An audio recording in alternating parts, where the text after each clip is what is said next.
이재명 대표의 두 번째 재판, 위증교사 혐의에 대한 1심 선고 어제 있었습니다. 재판부의 판결은 무죄였죠. 민주당과 국민의힘의 분위기 사뭇 엇갈렸는데요. 오늘은 어제 판결에 대한 양당의 입장을 차례로 들어보겠습니다. 먼저 국민의힘으로 갑니다. 검사 출신으로 현재 국민의힘 법률자문위원장 맡고 계세요. 국민의힘 주진우 의원 나오셨습니다. 어서 오십시오. 네, 반갑습니다. 안녕하십니까?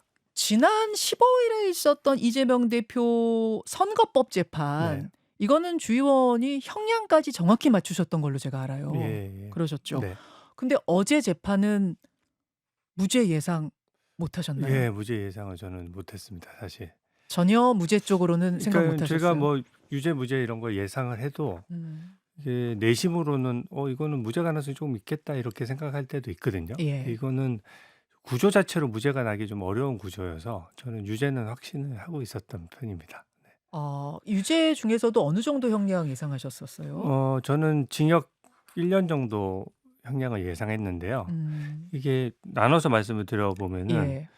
이게 위증을 자백하는데 위증 교사가 무죄 나는 케이스가 제가 한 20몇 년 법조 생활하는 경우에서 한 번도 본 적이 없거든요. 그러니까 그 정도로 위증한 사람은 사실 그 재판에 이해관계가 없는 사람이잖아요. 그러니까 이해관계 없는 사람이 나와서 위증을 할 때는 그 재판에서 이득을 보는 사람이 시키거나 뭔가 그거를 권유하지 않으면 그렇게 되게 어렵기 때문에 위증한 사람이 자백을 해버리면 위증교사는 유죄가 나거든요. 유죄가 난다고 가정하면 사실 이거는 통상적인 기준에 위증교사 사건이 굉장히 케이스가 많습니다. 예. 연간 몇십 건씩 되는데 예.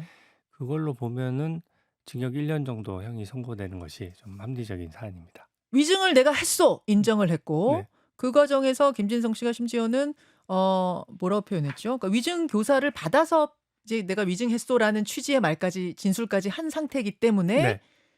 이재명 대표가 무죄 나오는 수는 없다 이렇게 봤단 네. 말씀이에요. 그리고 보통은 위증교사를 할 때는 예. 중간에 다른 사람을 넣어서 하거든요. 본인이 이제 위증교사를 시킨 게 들키면은 위증교사한 것도 문제가 되고 본인 재판에도 아주 악영향을 미칠 수가 있기 때문에 사실 사람을 넣어서 해요. 근데 이거는 특이하게 이재명 대표가 직접 전화를 했고 전화 과정이 녹음이 됐는데 아마 이 김진성 씨 입장에서는 경기도지사라는 신분이 있으신 분이 전화를 하니까 그 말을 이제 다시 반문하기 어려우니까 좀 도와주고 싶은 마음에 그 얘기를 잘 경청하려고 녹음을 했던 것 같아요. 그래서 그랬다가 다른 수사 과정에서 이 녹음 파일이 이제 나와버린 겁니다. 그래서 이게 녹음 파일까지 있는 사건은 더더군다나 좀 드물고요. 검사 입장에서는 증거가 좀 비교적 명백한 사건이다 이렇게 봤을 것 같습니다. 바로 그 녹음 파일. 네. 30분간의 통화 내용. 요걸 어떻게 해석하냐가 핵심이었잖아요. 네, 말씀하신 맞습니다. 대로 위증교사 사건인데 녹음 파일이 있어. 네. 이런 경우는 굉장히 드물단 말입니다. 네. 그래서 그 부분의 해석이 결정적이었는데 네. 저희가 30분을 다 들려드릴 수는 없고요. 양측의 주장이 적절히 들어간 그 핵심 하이라이트를 좀 준비해봤거든요. 네. 들어보시죠. 주로 내가 타겟이었던 거. 그냥 있는 대로 뭐 어차피 세월은 다 지났잖아요. 뭐 아니 뭐 거짓말 필요는 없고. 너무 오래돼서 뭐 기억도 뭐 사실 뭐 크게 기억도 잘 안 납니다. 사실 안 나는데. 아무튼 그 필요하신 부분 그러니까 예. 이 사건이 매우 정치적인 거래가 있는 그러니까 뭐 예. 그런 사건이었던 걸로 기억된다 정도. 예. 한번 생각을 한번 더 살려봐 주시고. 예. 에, 또 어떤 취지로 저기를 해야 되는지를 한번. 네네. 내가 변론 요지서를 하나 보내드릴게요. 예, 그래도 그때는 우리 주장이었으니까 한번 기억도 더 살려보시고 나는 뭐 다른 자료는 안 가지고 있으니까. 예. 자, 그러니까 이재명 대표 측에서는 있는 그대로 말해달라는 얘기를 내가 30분 동안 12번을 했다. 네네. 이 부분을 주장하는 거고 네. 검찰 쪽에서는 기억을 좀 되살려주면 좋고 그런 얘기를 들었다고 해주면 되지 뭐. 네네. 요런 부분. 그리고 변론 요지서를 보내주겠다고 한 부분. 요런 걸 이제 교사 행위로 본 거고. 요게 네. 엇갈렸던 거죠. 네, 맞습니다. 근데 판사는 이재명 대표가 김진선 씨한테 거듭 전화해 반복적으로 증언 요청한 건 사실이다. 하지만 이 정도 수준이면 통상적인 증언 요청 범위를 벗어나진 않는다. 위증을 하게 한 하게 할 고의가 있었다고는 보긴 어렵다. 네. 이렇게 했거든요. 네. 근데 저는 어제 이제 좀 국민 상식에 좀 반한다는 표현을 썼는데요. 통상 위증을 이제 교사하는 사람이 네. 날 위해서 너 미안한데 거짓말 좀 해줘. 이렇게 음. 직접적으로 얘기하기 좀 어렵습니다. 왜냐면 좀 어. 보통 아는 관계에서 좀 민망하기도 하고요. 어허. 그래서 좀 기억나는 대로 해줘라는 말은 위증을 교사할 때도 자주 나오는 말이고요. 그러니까 대놓고 위증해줘라고 하는 위증교사범은 거의 없다? 네네네. 근데 상대방의 반응이 중요한 거죠. 오히려 사실대로 얘기해줘라고 여러 번 얘기한 게 중요한 게 아니라 이 김진성 씨의 반응이 중요합니다. 김진성 씨는 여러 차례에 걸쳐서 기억 안 난다, 기억 안 난다, 기억 안 난다는 말을 오히려 반복하고 있고요. 예. 그다음에 특히 심지어는 기억 안 나는 사건에 대해서 남의 재판에 와서 위증까지 하기가 싫잖아요. 그러니까 중간에 그 김병량 시장 옆에 없어서 내가 그때는 선거 준비하느라고 김병량 시장을 수행하다가 선거 때문에 밖으로 나와 있었기 때문에 그 현장에 없었어라고 얘기하는 거는 예. 내가 아예 경험하지 않은 일이라서 그 김병량 씨 관련돼서 고소 취하 협의가 있었는지 여부는 나는 아예 모른다라고 명백히 얘기한 거거든요. 경험하지 않은 일이기 때문에 기억을 살리고 되살리고 말고 할 게 없다 그런 말인 거예요. 예. 그 현장에 없었다라고까지 얘기하는 거죠. 그리고 그 말도 중요하지만 그 이후에 그 따라오는 행동들도 중요합니다. 네. 그 행동들이 변론 요지서를 보낸 것도 피고인의 변명 내용을 기억을 다 하고 있고 있는 그대로 얘기한다 그러면 18년 전, 20년 전 일이기 때문에 이 피고인의 변론 내용을 모르는 상태에서 자기가 기억나는 대로 증언해야 그게 객관적인 증언이거든요. 예. 그러니까 자기가 변명하는 변론 요지서를 보내주고 그것만 보내준 것이 아니라 재판 직전에는 이제 증인신문 사항, 그러니까 이재명 대표 변호인 측이 준비한 증인신문 사항도 보내줬어요. 그러니까 어떻게 보면 면접하기 전에 면접 시험 문제를 먼저 보여주는 거죠. 증인 신문서까지 보내줬어요? 네, 예. 그러면 어떤 질문이 올지 알고 가서 이제 그 질문은 당연히 변론 요지서에 맞춰서 작성이 돼 있는 거고요. 그 보내는 행위 속에는 김진성 씨로 하여금 그 질문에 대해서 예, 맞습니다. 긍정적인 답변을 유도하는 측면이 분명히 있기 때문에 예. 네, 이거는 그렇고 김진성 씨가 딱 하나 직관적으로 이 왜 판결문이 어렵냐면요. 예. 김진성 씨가 그럼 왜 위증했지?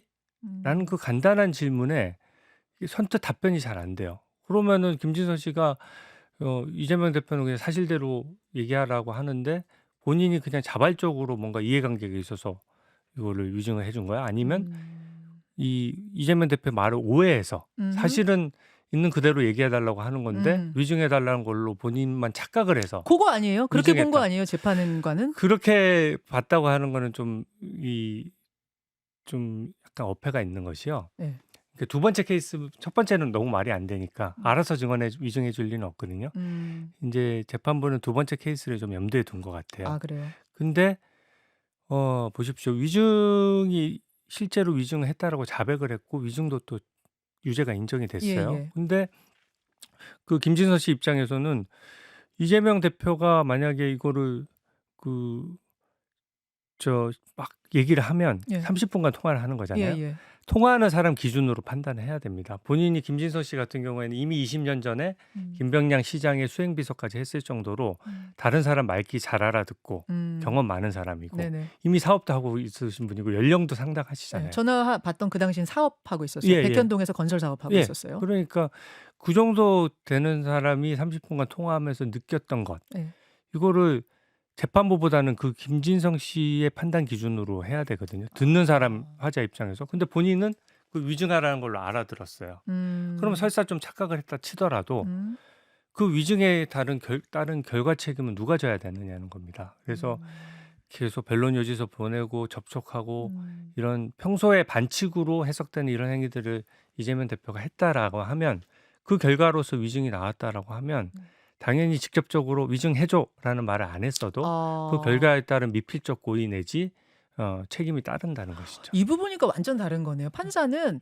명시적으로는 아는 대로만 말해달라고 했지 위증해달라는 취지로 이야기한 게 없다는 부분을 중요하게 본 건데 지금 주진우 의원 말씀은 말로 그렇게 안 했어도 김진성 씨가 느끼기에는 그게 위증해줘라는 말로 이해될 만한 수많은 정황들이 있다. 그 말씀이신 거잖아요. 네, 맞습니다. 이게 항소심에서도 저는 되게 쟁점이 될 것 같은 게 이런 케이스가 생각보다 많습니다. 판례가요? 예, 그러니까 지금 위증으로 유죄 나는 판결들 중에 예. 대부분은 다 위증해줘라는 말이 없는 것들이에요.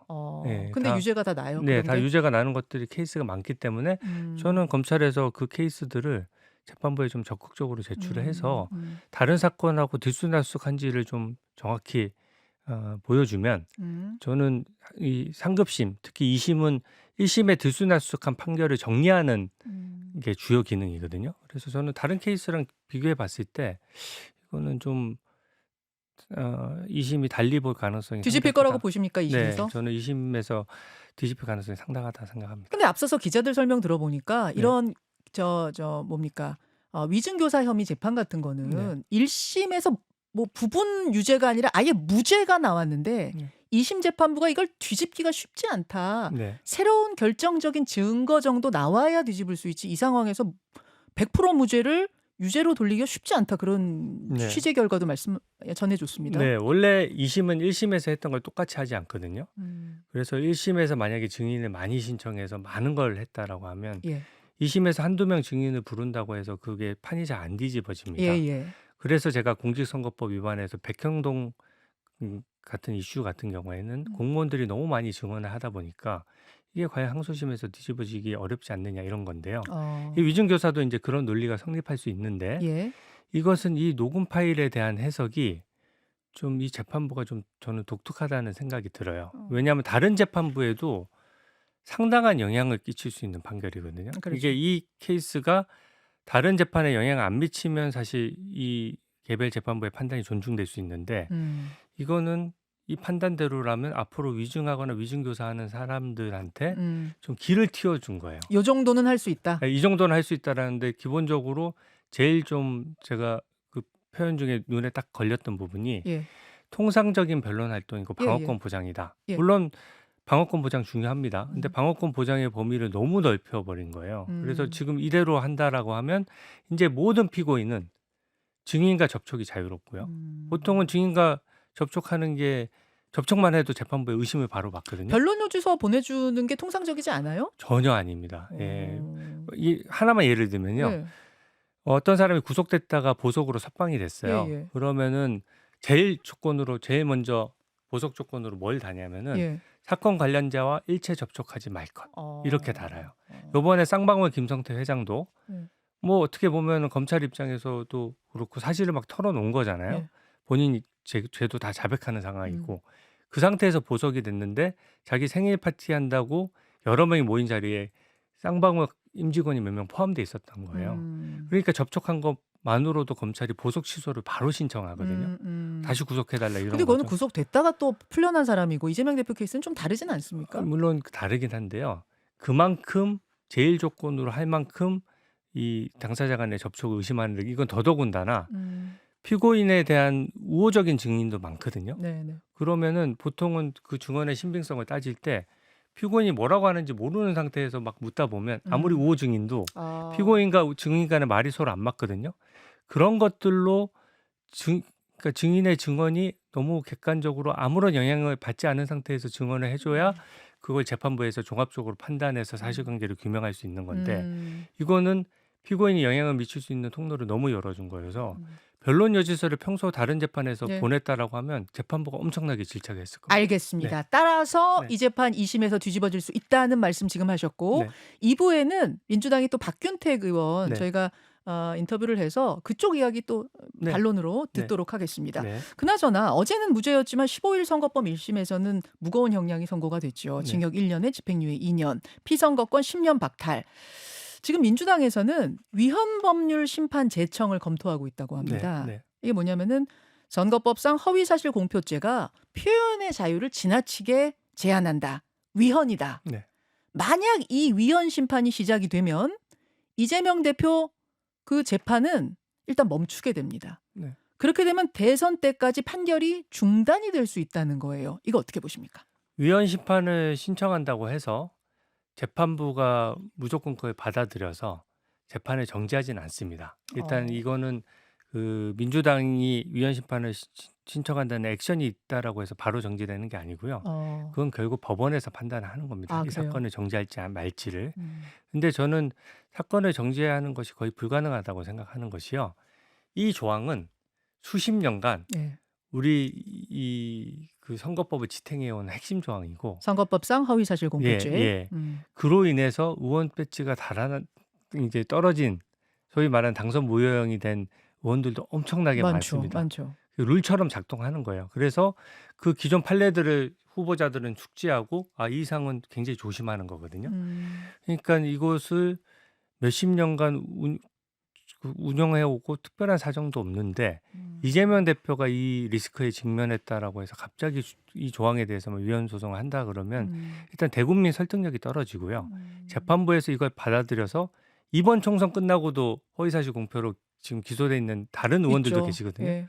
그럼 모든 사건을 정지해야 된다는 건데 그렇게 하기에는 사법부 입장에서 지나친 부담이고 저는 그 부분은 어떻게 보면 이재명 대표한테 약간 좀 잘 보이려는 심리에서 여러 가지 방법을 생각할 수는 있는데 의원들이 예, 이거는 좀 실효성은 굉장히 떨어지는 방안이다 이렇게 말씀드릴 수가 있겠습니다. 갑자기 궁금해서 질문 드리는데 네. 법조인 출신이시니까 네. 형사재판 받다가 대선 후보가 되고 혹시 대통령이 되면 네. 그 재판은 멈추나요? 근데 이게 이제 해석론이 헌법 제 84조 해석론이거든요. 예. 그래서 국민의힘은 이거 멈추지 않고 재판은 계속 된다라는 입장이고 민주당은 반대 입장이죠. 헌법 규정에는 그렇게 돼 있습니다. 대통령은 재직 중에 내란 외환을 제외하고는 소추되지 아니한다. 소추라고 하는 거 기소되지 아니한다는 거거든요. 그건 분명히 있죠. 예. 예. 그러니까 이 문헌에 충실하다고 하면 예. 이거는 재판은 진행이 가능한 겁니다. 고해석이 갈리더라고요. 네, 그러니까 네. 소추를 어떻게 해석할 거냐를 놓고 근데 지금까지는 한 번도 이런 후보가 없었기 때문에 재판 중에 사실 이런 논쟁을 하는 것 자체가 좀 사실은 좀 민망한 일이죠. 주진 의원은 된다고 보세요? 저는 문헌에 충실하게 해석한다 그러면 이거는 어쨌든 재판은 계속된다? 기소나 사법권을 행사하는 거를 예외적으로 대통령이 국정에 충실하라고 잠깐 멈춰주는 거기 때문에 이거를 넓게 해석해 줄 이유가 없거든요. 국민 입장에서 이걸 좁게 해석하는 게 맞는 거죠. 네. 알겠습니다. 국민의힘 법률자문위원장 주진우 의원 만나고 있습니다. 그나저나 주 의원님, 당 현안도 잠깐 좀 여쭤야겠어요. 당원 게시판 논란 뜨겁습니다. 어제는 김민전 최고위원하고 한동훈 대표하고 설전도 있었고 지금 이 상황들 어떻게 보고 계세요? 네. 저는 솔직히 저희가 108석밖에 되지 않지 않습니까? 그래서 저는 사실은 단일 대우로 굉장히 민생을 챙겨도 저희가 점수를 따기 좀 쉽지 않은 형국이어서 사실 당내 내부에서 이렇게 분란이 있는 것에 대해서 저는 좀 불편하게 생각을 합니다. 그리고 이 사안이 또 다만 하나 설명드리고 싶은 것은 이 사안이 이제 좀 소위 말하는 반한 유튜버 발로 시작돼서 이 내용들을 일부 사람들이 또 얘기를 하다 보니까 사실관계가 막 꼬여 있어요. 복잡하게. 그러니까 저는 그 글이 1,060개밖에 안 되는데 제가 느끼기에는 읽어본 의원님이 없으신 것 같더라고요. 그래서 저도 최근에 들어서 고발장을 이제 정리하면서 읽어봤는데 간단히만 설명드리면 딱 세 부류입니다. 하나는 그냥 죽이고 싶다는 말까지 들어갈 정도 아주 극단적인 글이 있는데 대통령을 향해서 그 글은 이미 20대 임모 씨라는 분으로 밝혀졌어요. 자, 임모 씨라는 어떤 다른 사람으로. 근데 이게 왜 제가 이 부분을 설명드리냐면 이 부분을 자꾸 언급을 하세요. 헷갈리는 거죠. 이것도 한동훈 가족하고 관련된 거 아니야? 생각하시는데 그건 아닌 걸로 밝혀졌고요. 두 번째는 뭐 목줄 운운하는 그 모욕적인 단어들이 있다라고 해서 주로 문제 제기를 했던 부분들이 이거거든요. 김건희 여사 목줄, 개목줄. 이거는 한동훈과 동명이인인 사람이 쓴 글입니다. 100%. 그래서 제가 그 글을 봤더니 글이 한 100 몇십 개 돼요. 그중에서 제가 봤을 때는 이거는 법적인 걸 떠나가지고 정치적으로 만약에 한동훈이 직접 썼다라고 하면 문제가 될 만한 글이라고 볼 글은 한 12건 정도입니다. 그러면 지금 한동훈 끌어내리기, 당대표 끌어내리기라는 한동훈 대표의 느낌, 그 느낌에 주진 의원도 동의하세요? 저는 좀 동의를 하는 것이 뭐냐면 어쨌든 어떤 의혹을 제기할 땐 팩트에 근거해야 되는데 그래서 저는 당연히 하도 의원님들 얘기해서 이거를 그 문제 있는 글이 가족명의 글에도 있는 줄 알았어요. 근데 그 글을 전부 본 결과 특별히 문제되는 글이 제가 봤을 때는 없거든요. 욕설도 없고. 그래서 제가 계속 얘기를 하는 겁니다. 어떤 명의의 누구 글이 문제가 되는 거냐. 근데 앞에 이미 아닌 걸로 밝혀진 글을 가지고 자꾸 얘기를 하니까 저는 팩트를 먼저 정확하게 어느 정도 규명하고 이 사안을 봐야 된다. 왜 그런다고 보십니까? 그럼 계속? 근데 저는 그러니까요. 이게 합리적인 의혹 제기가 아니다 보니까 저는 이게 좀 알겠습니다. 너무 공격이 아니냐 이렇게 보는 거죠. 네. 자, 여기까지 국민의힘 추진호 의원님 고맙습니다. 네. 김현정의 뉴스쇼는 시청자 여러분의 참여를 기다립니다. 구독과 좋아요, 댓글 잊지 않으셨죠? 알림 설정을 해두시면 평일 아침 7시 10분 실시간 라이브도 참여하실 수 있습니다.